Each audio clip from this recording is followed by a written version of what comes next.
Okay, now today we are going to discuss about the conditional sentences. Right? Conditional sentence means just there is given the condition. एक condition जरूर दी हुई होगी. Right? जैसे पहला sentence, जैसे पहला है रूल ये कि डबल फ्यूचर का प्रयोग कभी नहीं करते हैं. Right? We can never use the double future. जैसे मान लो ये सेंटेंस है कि यदि आप मेरे पास आओगे तो मैं आपको पढ़ाऊंगा. Now how would like to complete this sentence. इस सेंटेंस को हम किस तरीके से बनाएंगे? तो याद रखिए कि डबल फ्यूचर का प्रयोग कभी नहीं करते हैं, यानी जिस सेंटेंस में, जिस पार्ट में आपका कंडीशन लगा हो. जैसे कंडीशन हमारा यदि है, तो यदि का मतलब है यदि आप मेरे पास आओगे, यदि आप मेरे पास आओगे तो मैं आपको पढ़ाऊंगा. तो मैंने ये कंडीशन लगा दी यहां पे, ये वाली. राइट? तो इस सेंटेंस को हम किस तरीके से बनाएंगे भाई? राइट? सबसे पहले इस सेंटेंस को हम बनाएंगे कि इफ. राइट? यदि की इंग्लिश हो गई इफ यू. अब क्या है, डबल फ्यूचर का प्रयोग कभी नहीं करते हैं, तो जिसमें कंडीशन लगी होती है इसमें हम कभी भी डबल फ्यूचर का प्रयोग नहीं करते हैं. यानी ये सेंटेंस हमारा जो बनेगा वो बनेगा प्रेजेंट इंडेफिनिट में.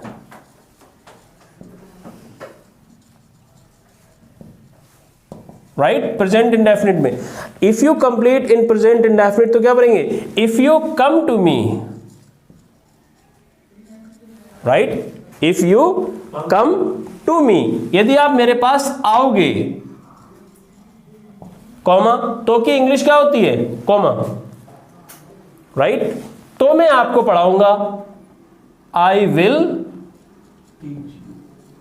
Teach you. तो मैं आपको पढ़ाऊंगा. अब इस सेंटेंस में क्या हो गया?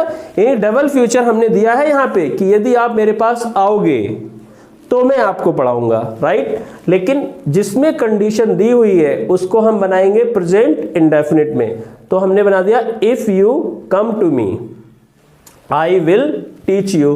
तो मैं आपको पढ़ाऊंगा. राइट? अब जैसे मैंने कहा कि यदि आप पार्टी में जाओगे, यदि आप पार्टी में जाओगे तो पार्टी का आनंद लोगे. तो कैसे बनाएंगे?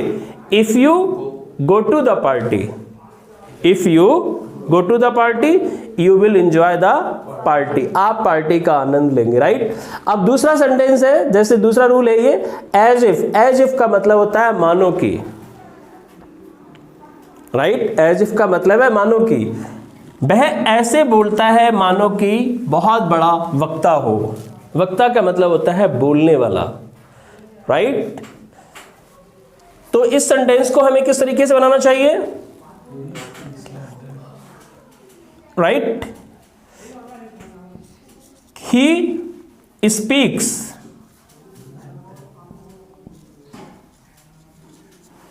ही स्पीक्स और फिर लगा देंगे एज इफ.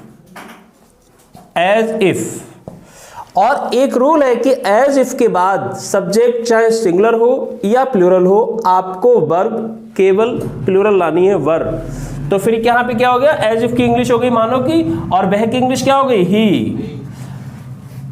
राइट? यहां पे ये सेंटेंस जो है प्रेजेंट का है, लेकिन फिर भी क्या है कि इसमें एक ऐसी कल्पना दी गई है कि मतलब वो है नहीं वैसा, हम एज्यूम कर रहे हैं, ओनली वी आर एज्यूमिंग. तो यहां पे क्या होगा? वह ऐसे बोलता है ही इज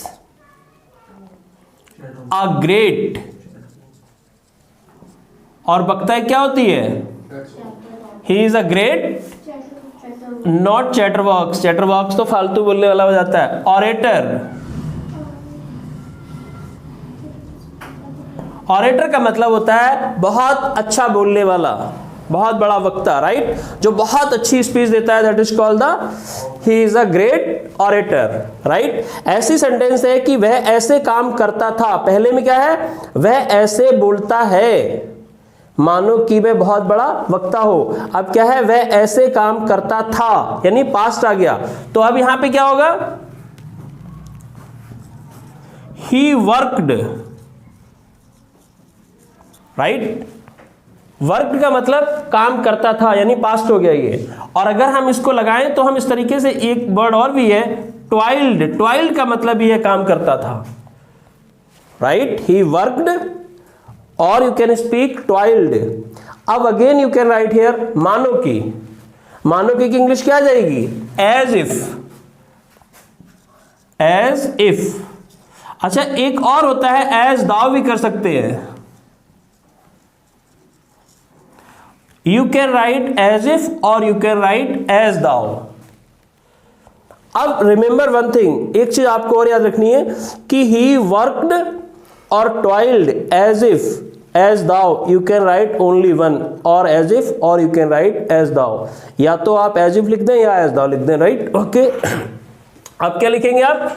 फिर आप यहां पे आ गए ही, राइट? तो here you can write down ही, और फिर जो हमने यहां पे लगाया था, क्या लगाया था? Right?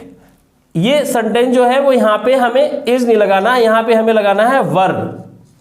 He were a great speaker, right? अब ये वर की जगह हम यहां पे क्या करेंगे? हैड बीन कर देंगे। He had been, right? He had been बहुत अच्छा काम करने वाला है, right? He had been a great worker or toiler, right? Had been great worker or toiler, right? तो ये हमारा हो गया, right? कि he worked or toiled as if he had been a great worker, right? अब अगला है blank imagination. Blank imagination का मतलब होता है कोरी कल्पना, यानी it is impossible to complete that whatever you are saying. जैसे यदि मैं राजा होता तो राजमहल में रहता। अब राजा होने के चांस तो है नहीं भाई, it is completely impossible imagination, असंभव कल्पना है ये, राइट? तो when we talk about impossible imagination की जब बात करते हैं तो सबसे पहले हम लिख देते हैं कि इफ आई वर, यहां पे सब्जेक्ट चाहे सिंगुलर हो या प्लूरल हो, यहां पे हमें वर ही लाना है।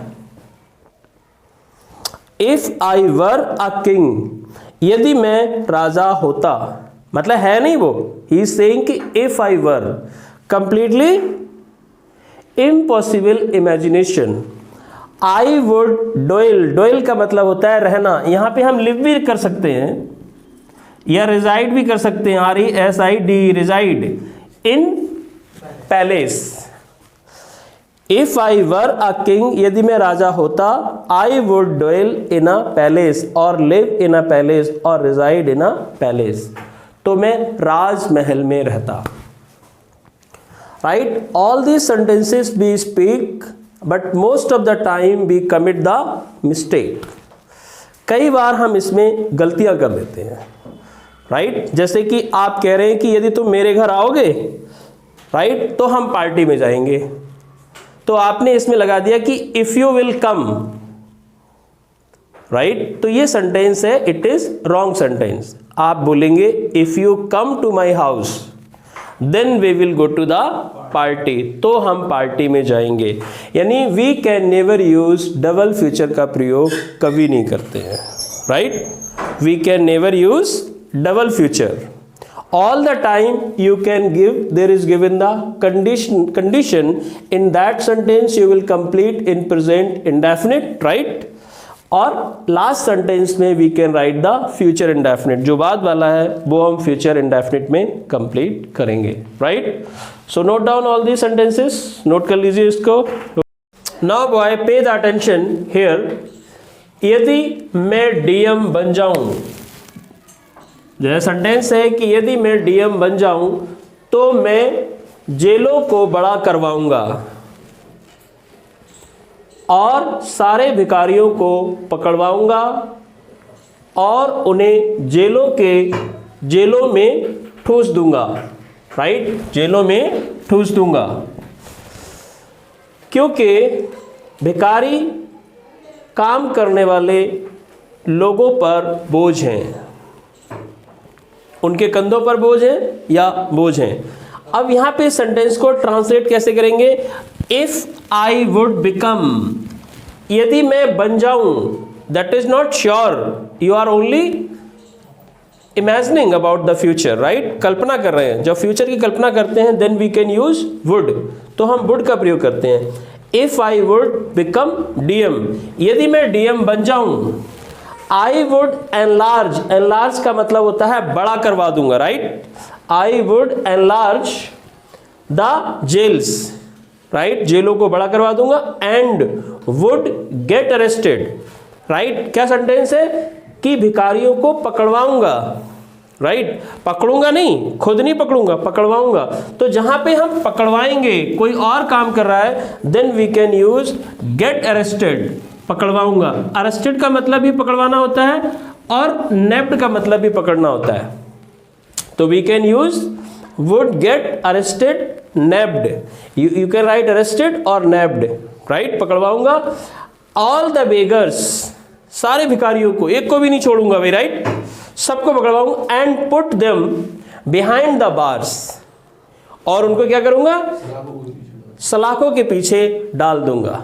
राइट, बिकॉज, क्योंकि they are burden on the shoulders, क्योंकि ये लोग क्या है, एक बोझ है, बर्डन, बर्डन का एक और लिख सकते हो ऑब्स्टिकल्स, राइट, ऑब्स्टिकल्स का मतलब होता है कि रुकावट है, on the shoulders, right, of toilers and moilers, you know what's the meaning of toilers and moilers, कर्मठ और कर्मशील, कहते हैं इस दुनिया में हर व्यक्ति लाल बत्ती गाड़ी बैठना चाहता है, लेकिन बैठते वही लोग हैं जो कर्मठ और कर्मशील हैं। I am not talking about ambulance, right, ambulance की बात नहीं कर रहे भाई, I am talking about you have power and then you can sit in the red light car is there, yes, तो टॉयलर्स एंड मॉयलर्स, जो कर्मठ और कर्मशील लोग हैं उनके ऊपर ये लोग एक प्रकार से बोझ हैं, राइट, तो this sentence you will complete like this way is there, so okay, thank you for this